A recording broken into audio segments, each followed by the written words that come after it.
Lieutenant Arlen Vega walked slowly through the quiet corridors of the interstellar ship Ardent Horizon. The ship's long night cycle had begun, and most of the crew were asleep or on light duty. The lights were dim and blue, giving everything a soft glow. Arlen rubbed his eyes. He had spent 14 hours repairing a fault in the ship's cooling system, and wanted nothing more than to collapse into his bunk. His cabin door slid open with a gentle hiss. The air inside smelled faintly of the lavender cleaning mist used by the maintenance bots. He stepped in, already unzipping his uniform jacket, then froze. A woman was sitting on his bunk. She was calm, her hands folded neatly in her lap. She wore a silver jumpsuit that shimmered like liquid metal in the dim light. Her hair was dark, her eyes bright but strangely distant, as though she were seeing more than the room in front of her. She didn't seem surprised to see him. "I belong here tonight," she said softly. Her voice was warm but firm. Arlen blinked. "Excuse me?" She tilted her head. "This is where I am supposed to be." He glanced at the cabin number over the door. Yes, it was his room. C-Deck cabin 24B. He hadn't wandered into someone else's quarters. He looked back at her. "Who are you?" "You're not crew. You're not even on the roster." "I belong here tonight," she repeated. Her calm tone was unsettling. Arlen stepped back toward the wall console and tapped the security panel. The small screen blinked, then flickered with static. His request to call security failed. The interface showed signal unavailable. He tried again, nothing. He turned back to her. "Look, this isn't funny. How did you get in?" She simply smiled and shook her head. "You invited me." "Not yet, but you will," Arlen stared. His heart was beating faster now. His cabin was small. A narrow bunk, a desk, a storage locker, and the door to the bathroom. There was nowhere for her to have come from except the main door. No secret entrances, and yet here she was. "I'm calling security," he said. "You can try," she said, "but the call won't go through. Not tonight." He tapped his wristcom. "Dead." He tapped it again. Still dead. Arlen took a slow breath. "All right, then I'll go to security myself." "You could," she said, "but by the time you get back it will already be too late." He stared at her. Too late for what? She just looked at him, her eyes calm and deep. And for a moment he had the strange feeling she was looking at more than his face. As if she could see his memories, his fears, his whole self. "You're tired," she said gently. "You've been working hard. Sit down." "I don't take orders from strangers in my room," he snapped. She didn't flinch. "I am not a stranger to you." "Not really," Arlen hesitated. The last few weeks had been stressful. He had been waking from odd dreams he couldn't fully remember. He wondered if this was another dream, or maybe a hallucination brought on by exhaustion. But the cool metal of the wall behind him felt real, the soft hum of the ship's engine steady in his ears.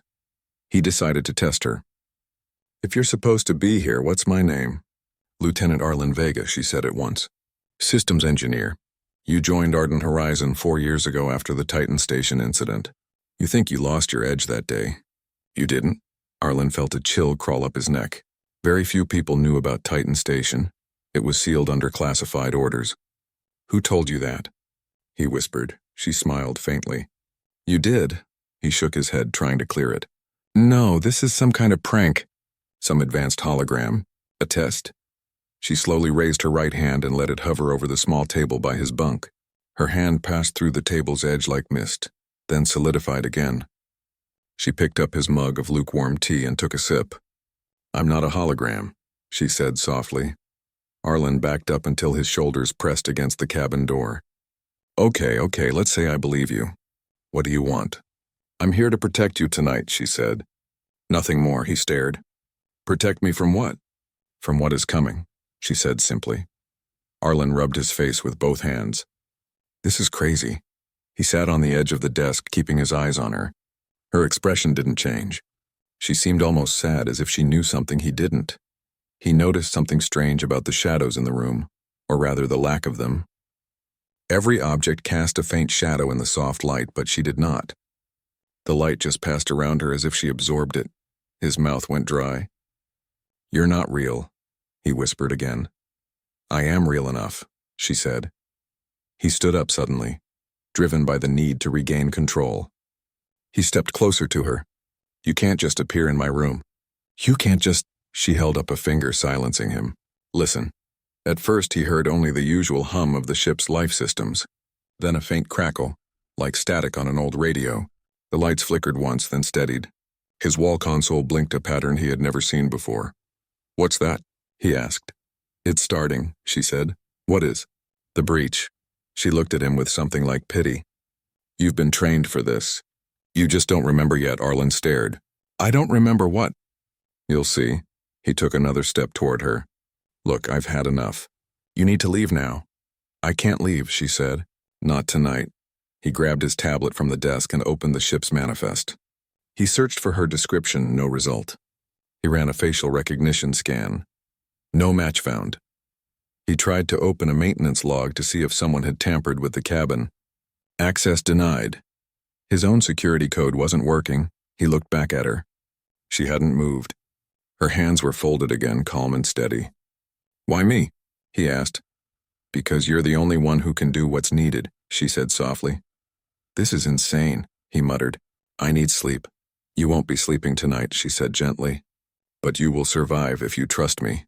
He opened his mouth to argue, but then something in her eyes stopped him. They were full of knowledge, but also sorrow. He had seen eyes like that before. On rescue teams after disasters, on people who had lost more than they could explain. She stood slowly, rising from the bunk. She was taller than he had expected. "Do you want me to explain?" she asked, "or do you want me to show you?" He hesitated. "Show me what?" "What's hidden?" He almost laughed, but it came out as a dry sound. "Fine. Show me." She smiled faintly, like someone who has been waiting a long time for this answer. She reached toward the wall panel beside his bunk, pressed her hand against it, and the metal rippled like water. A faint glow appeared, outlining a hidden compartment Arlen had never seen before. He stared at it, stunned.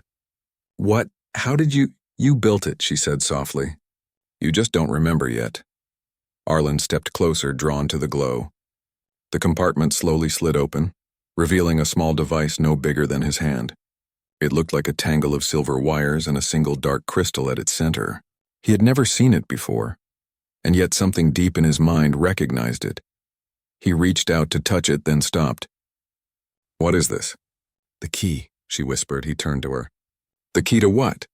She smiled again, but this time there was a shadow of fear in her eyes. "To everything that's about to happen." A low rumble passed through the ship, subtle but real. The lights dimmed once more. Arlen looked at the device, then at her. "You're not supposed to remember me yet," she whispered. And for the first time her calm voice trembled. Arlen's hand hovered over the strange device. The hum of the ship changed pitch, rising like a warning alarm but with no sound from the speakers. He felt the floor vibrate under his boots. "What's going on?" he demanded. She looked at him steadily. "It's beginning." And the lights went out. Darkness filled Lieutenant Arlen Vega's cabin. Only the faint emergency strips along the floor glowed dim red. The humming sound of the ship had changed again, now pulsing in slow waves. Arlen's hand hovered above the strange device hidden in the wall compartment. His heart beat hard in his chest. Across from him, the woman in the silver jumpsuit, Nira, stood calmly, her face lit by the red glow. She didn't seem surprised by the blackout. Her eyes shone faintly as if reflecting a light he couldn't see. "What did you do?" Arlen asked, his voice louder than he intended. "I didn't do this," she said softly. "The breach is affecting the systems. This is only the start." He wanted to rush to the door and call for help, but his body stayed frozen. A part of him knew she was telling the truth. The faint static he had heard earlier now filled his ears like a whispering radio station just out of tune. Arlen took a slow breath. "You need to explain everything." "Right now," she nodded once. "I will, but first you have to lock your cabin manually. If you don't, it will come in," he frowned. "What will?" She didn't answer, only gestured to the door. "Lock it." Arlen moved quickly. He turned the old-style manual wheel on the inside of the door, something most crew never used. It clanked into place. As soon as he did, the static in his ears faded a little. He looked back at her. "Now talk." Nira stepped closer to the hidden compartment. She pointed at the device. "This is a failsafe you designed on Earth years ago. It was meant to block energy-based intrusions, things normal sensors can't see." "I never built anything like that," he said, shaking his head. "You built it," she said calmly. "You just don't remember yet. Pieces of your memory were hidden from you for your own safety." Arlen rubbed his temples. Why would I do that? Because knowing too much before the right time would draw them to you, she said. And tonight is the time they arrive. He stared at the device again. It was small, but the crystal at its center seemed to pulse faintly like a heartbeat. You expect me to? The corridor of the ardent horizon stretched ahead, dim and silent, yet every flicker of light seemed wrong. Lieutenant Arlen Vega followed Nira cautiously, his hand hovering near the device strapped to his belt. Each step echoed softly, but the sound seemed swallowed by the hum of the ship. He tried to focus, but the ripple-like distortion along the walls made his eyes strain. You can see them? Nira asked quietly. Arlen's eyes darted to the faint, shimmering figures slipping along the edges of the corridor. Yes, too well, he muttered. What are they exactly? Not exactly alive, she said. They are energy-based entities. They feed on patterns in the human mind, reshaping memories and perception to suit their needs. He shuddered. So, they aren't just intruders. They can take over the crew? Yes, she said simply. They overwrite what humans see, what humans remember. Slowly, quietly, until the ship belongs to them. Arlen swallowed hard. He'd worked on AI systems for years, but nothing in his experience prepared him for something invisible yet real, something that could manipulate the mind without leaving a trace. He glanced at the small device in his pouch, its crystal pulsing faintly. And this can stop them? Nira nodded. But not alone. You have to guide it manually to the ship's main conduit. Only a human can operate it in the way they cannot predict. That is why you were chosen. Chosen? He asked, frowning. By who? By yourself, she said quietly. Years ago, in another version of tonight. You designed a plan before you forgot it. You created the device, the route, even the contingencies, all in secret. Arlen shook his head. I don't remember any of that. You will, she said, her voice soft. Time isn't linear for me tonight. I've been following you through fragments of memory, waiting until your decisions aligned with mine. He looked at her, trying to comprehend. So you're saying, this isn't really about us? It's about multiple versions of the same night? Exactly, she said. In one reality, you failed. The breach reached the core. The crew was lost. I lived long enough to come back here to try again. Arlen's stomach turned. And if we fail this time? She looked down for a fraction of a second, then back at him. Then, there will be no more chances. The hallway ahead rippled slightly like heat on a summer road. Arlen froze. They're close, Nira held up a hand. We move silently. Use the maintenance access shafts to reach the conduit. Avoid detection. He nodded, swallowing the fear rising in his chest. As an engineer, he knew every maintenance route, every access ladder. He had never imagined that knowledge would be a weapon in a battle against invisible entities. The first shaft was narrow, forcing them to move single file. The walls hummed with the ship's energy systems. Arlen adjusted his grip on the device. It pulsed softly, a quiet heartbeat matching the rhythm of his own. He could feel the weight of it, the responsibility pressing against his mind. Why me? He asked again, more softly this time. Why can't anyone else do this? Nira's eyes met his. Because humans have imagination. We can think in ways they cannot predict. Machines cannot. They expect patterns, repetition, logic. But you improvise. You create solutions they cannot foresee. He nodded slowly, understanding her point. And the crew? They won't remember this, she said. If we succeed, the event will seem like a minor glitch. They won't know how close they came to losing everything. That is how the breach hides. Arlen's stomach tightened. So we're ghosts in their reality. Exactly, Nira said. They reached the next shaft, and the pulse of the device increased slightly, a subtle warning. Arlen glanced at the walls. He could see faint shimmer-like distortions, the entities moving, sensing, hunting. One seemed to flicker closer, a lattice of light crawling along the edge of the metal. He held his breath. It knows we're here.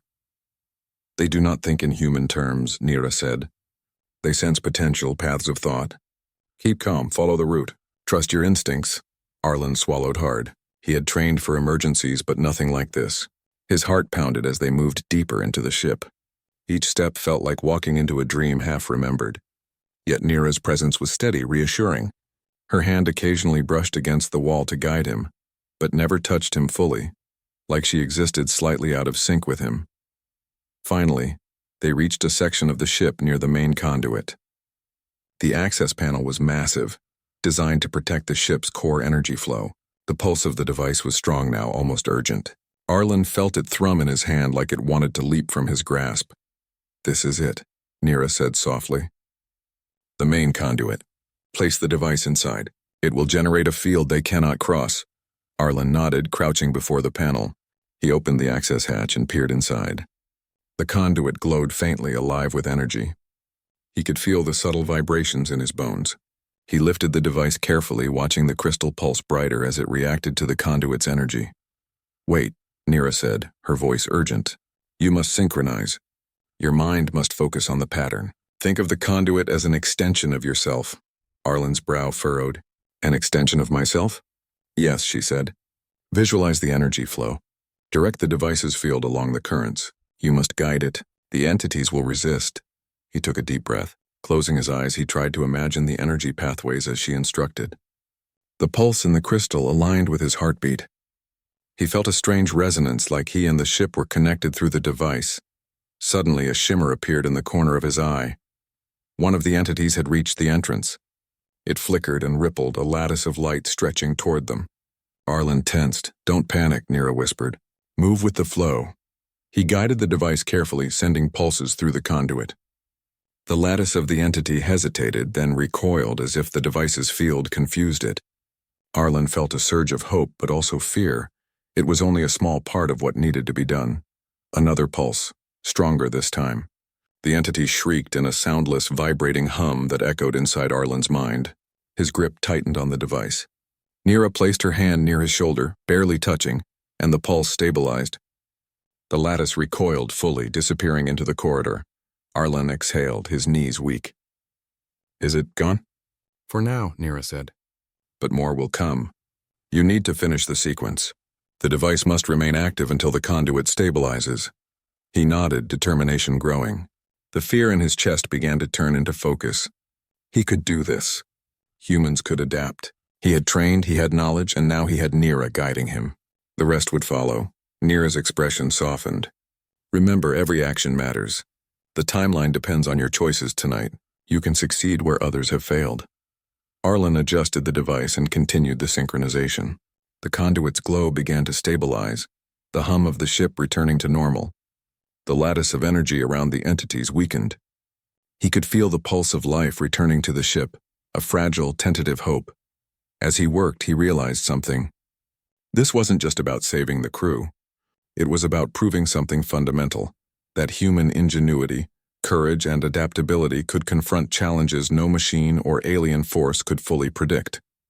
The corridor outside remained empty. The ship's hum returned to its familiar rhythm. For a brief moment, he allowed himself a small smile. "Almost done," Nira said. "Just a little more." Arlen tightened his grip on the device, preparing for the final adjustments. He felt the weight of responsibility, but also the clarity of purpose. The breach could be stopped. The crew could be safe. And he, a simple engineer, was the human edge that made the difference. He glanced at Nira. I understand now," she nodded. "Good, then we finish this together." And together, they faced the conduit, the pulse of the device glowing brighter than ever, ready to confront the unseen forces threatening the ship. The hum of the ardent horizon had returned to a steady rhythm, but the corridor felt colder, emptier than before.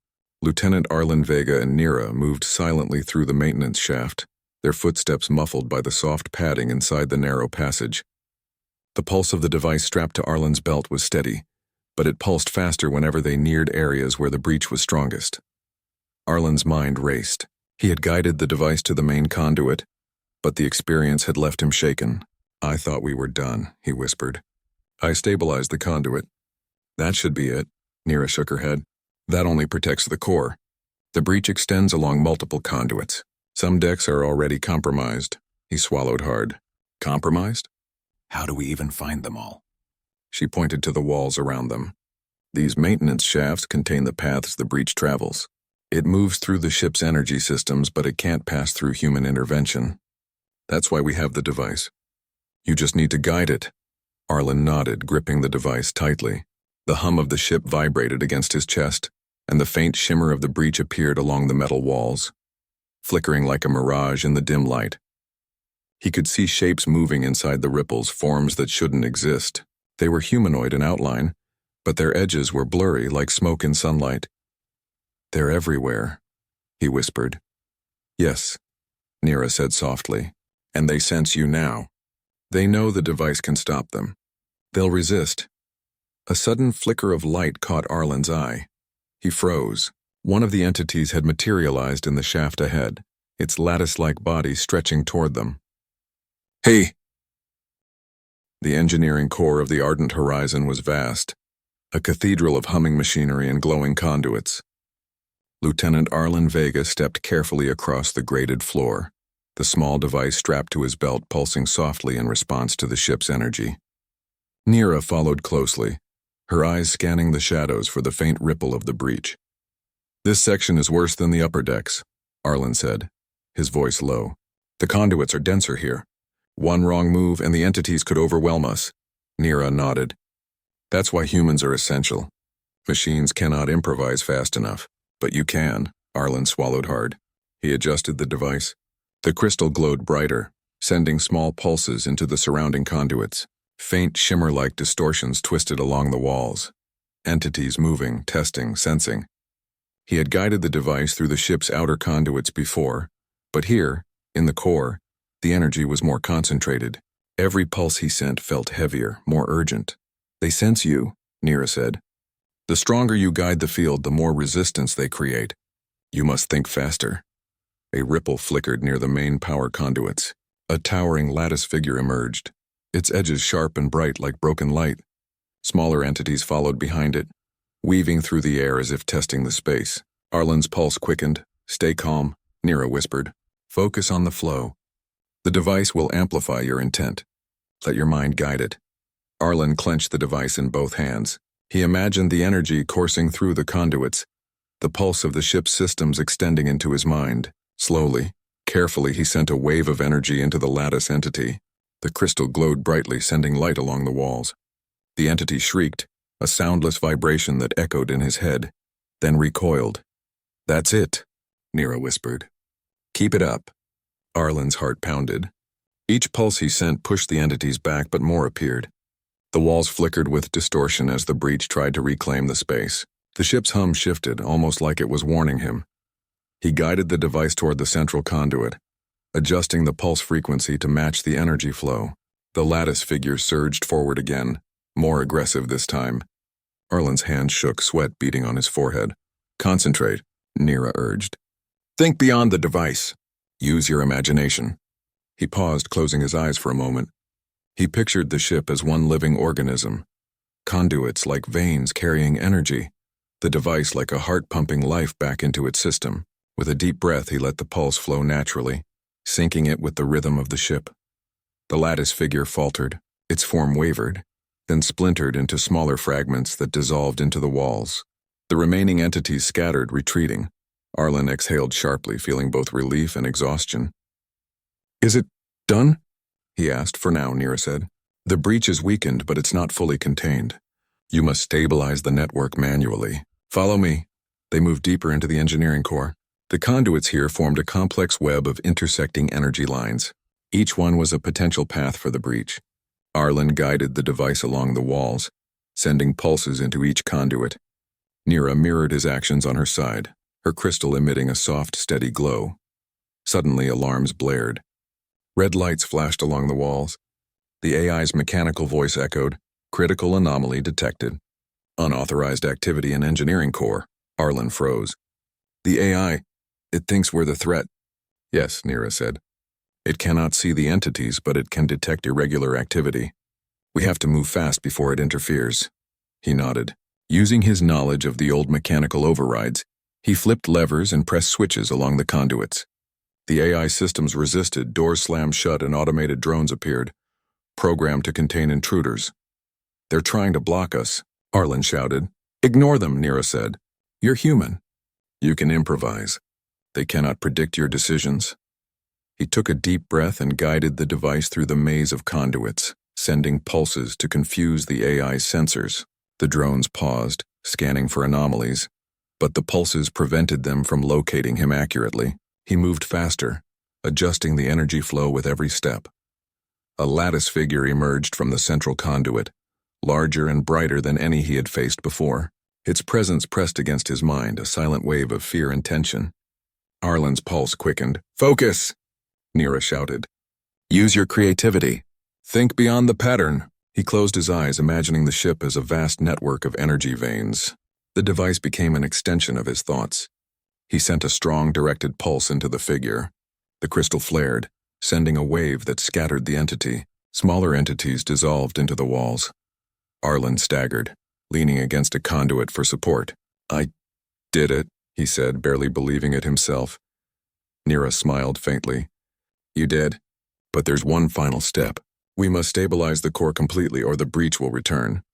They approached the main energy junction. Arlen placed the device inside the conduit carefully, feeling it vibrate against the hum of the ship. The crystal glowed steadily, sending a continuous pulse through the entire network. The remaining distortions along the walls weakened. The ship's hum returned to normal, steady and reassuring. The red lights dimmed. Automated drones powered down and the AI's voice returned to its calm tone. Arlen exhaled, leaning against the conduit. "It's stable?" "For now," Nira said. "You've proven something important tonight. Humans can adapt where machines fail. You improvised, created solutions they could not predict. That is the human edge." Arlen looked at her, feeling a mix of exhaustion and pride. We actually did it." "Yes," she said softly. "But remember, this was only possible because you trusted your instincts and imagination. That is the lesson. Humans survive because we think beyond the predictable. That is our strength." Arlen nodded slowly. He felt a sense of awe. All his training, his knowledge, every skill he had developed over years as an engineer, it had led him to this moment. They had faced something beyond reason, beyond logic, yet they had succeeded. Nira touched his shoulder lightly. "Rest now. The next cycle will test us again, but tonight, we have won." He allowed himself a small smile, feeling a calm certainty for the first time that night. They had confronted an impossible challenge and survived. Humans had prevailed. Their ingenuity, courage, and adaptability had made the difference. The engineering core glowed softly, the conduits humming steadily. Arlen looked at Nira. "So, what happens now?" She smiled faintly. "Now we wait. And remember, humans are the edge. No entity, no machine, no force can predict the power of human creativity and determination. That is why we will always survive." For the first time, Arlen believed it fully. The universe might be vast, mysterious, and dangerous, but humans had something unique. The ability to adapt, to imagine, to improvise. And as long as they held that edge, there would always be hope. The corridors of the ardent horizon remained quiet. The hum of the ship, steady and reassuring, was proof that tonight humanity had once again asserted its strength. And for Arlen Vega, the lesson was clear. The human edge was not just a phrase. It was a truth, tested, proven, and unbreakable. The ardent horizon was quiet now, but the memory of the breach lingered like a shadow in the corners of every deck. Lieutenant Arlen Vega walked through the engineering core, his hands still warm from the pulses of the device. The crystal glowed softly, a constant heartbeat connecting him to the ship. Nira followed closely, her eyes scanning the conduits, alert but calm. "Do you feel it?" Arlen asked quietly. "The ship?" "It feels alive," Nira nodded. "It is. Humans built it to respond to thought, to energy, to creativity. That is why the breach could have been so dangerous. It tested not just the ship, but the ingenuity of those aboard." Arlen rubbed his temples, exhausted but alert. "So, the device, it's keeping the entities out?" "For now," Nira said. "The pulse stabilizes the conduits, making them impassable to the breach. But the entities are persistent. They will try again if they sense weakness." Arlen stared at the softly glowing crystal.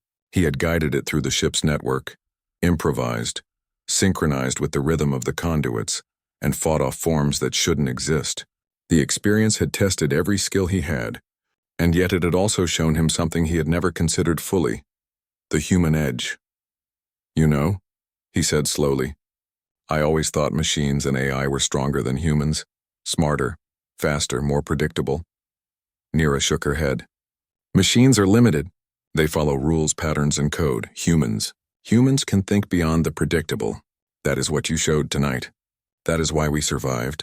He exhaled deeply. It feels strange. To rely so much on instinct and imagination rather than calculations. That is precisely the point, she said softly. Logic alone would not have saved the ship. Fear alone would not have helped. But your mind, your ability to adapt, that is why the breach failed. Arlen looked around the engineering core. The conduits hummed steadily, the lights glowing softly. It was as if the ship itself breathed again, relieved. He felt a faint thrill of pride. Against a force beyond comprehension, humans had prevailed. Nira stepped closer. There's one more thing you must understand. Arlen frowned. What? She gestured toward the device. This crystal. It is more than a failsafe. It records the patterns of your thought as you guide it. Your imagination, your problem-solving, your human edge. It imprints on the system. The ship will remember this, and future interests,